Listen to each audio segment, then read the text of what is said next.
በጣም ጤና ይስጥልን እኔ መምህር ጌታ ሰጠኝ ነኝ። ዛሬ ደግሞ ሶሮባን አባከስን በመጠቀም እንዴት ቁጥሮችን በፍጥነትና በቀላሉ መቁጠር እንደምንችል የመጀመሪያውን ክፍላችንን እናያለን። ከዛ በፊት ግን ቁጥር ከመቁጠራችን በፊት እስኪ ስለ በአባከስ ላይ የቁጥር ቤት ዋጋዎችን እንዴት በቀላሉ መለየት እንችላለን የሚለውን ላሳያችሁ። በቀኝ በኩል እንመጣና እቺ የአንድ ቤት ናት። በቀኝ በኩል ያለችን እቺ የአንድ ቤት ነች። ይሄ ማለት ነው የአንድ ቤት ነው።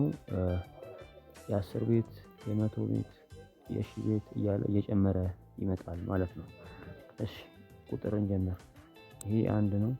ሁለት ሶስት አራት አምስት የላይኛው ነው። ስለዚህ ይሄንን አውርደን አምስት ስድስት ሰባት ስምንት ዘጠኝ አስር ይሄ ነው። ስለዚህ ይሄንን ዜሮ ማድረግ አለብን ማለት ነው። ከዛን አስር አስራ አንድ አስራ ሁለት አስራ ሶስት አስራ አራት አስራ አምስት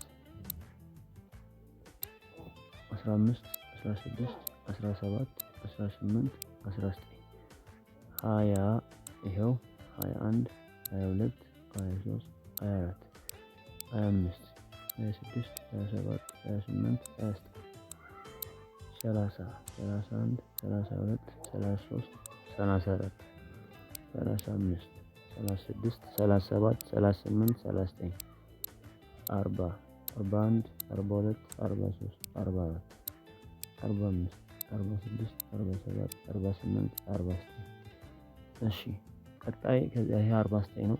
ያው እዚህ ጋር ቁጥሩ እንደምታዩት 49 ነው የሚያሳየን እዚህ ጋር